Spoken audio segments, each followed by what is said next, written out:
far more successful. I mean, I think in Ireland, that had remained in the UK would be in a worse situation than Wales, for goodness sakes.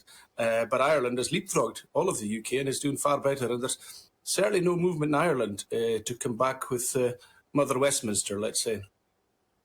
Well, no, and I mean, Ireland, of course, have been incredibly sensible with their corporation tax rate, and they've become competitive. And these are all things that many of us thought. I mean, whatever policy Scotland want, we can't do it. And that's the point. We need to get to be able to choose our policies.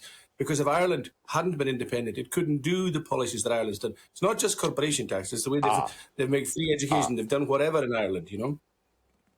But I will not use the word independence when it comes to your campaign, because you want to be, you want to leave the United Kingdom. You want to be part of the European Union, and that would limit what you could do in many economic areas, wouldn't it? Right, so you're saying that Ireland, Denmark, Portugal, Spain, all members of the United Nations are not independent, Nigel? Come on. They are not independent. No, they are not independent. No, of course they're not. They're governed by foreign courts. Most of the legislation is made in Brussels. I mean, doesn't this get to the heart of it?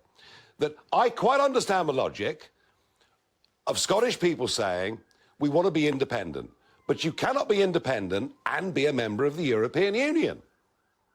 Yes, you can. It's demonstrably done by about 27 member states of the European Union. I mean, well, to be a member state of the European Union that a member of the United Kingdom, for goodness sakes. I mean, where are Scotland at the United Nations? Where are Wales at the United Nations? They're nowhere. They get spoken for by somebody else, but people they don't vote for. Come on, Nigel. I mean, are you saying there's only, the 27 states in Europe are not independent? Come on.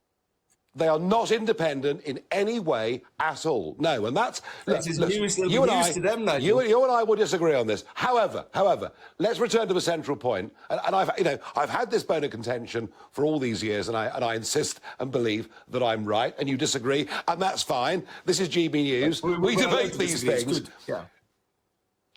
Absolutely, and thank you for coming on and making those points. Final thought, Angus, if I may.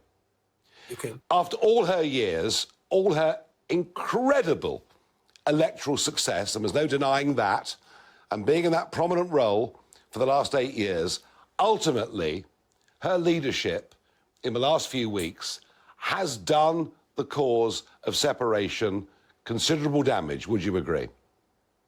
Well, I think when you see the sweep of the polls in the last few months, and it's up for independence, you're right. There's been a blip in the last few weeks, but blips are exactly by the very nature of what they're called, a blip.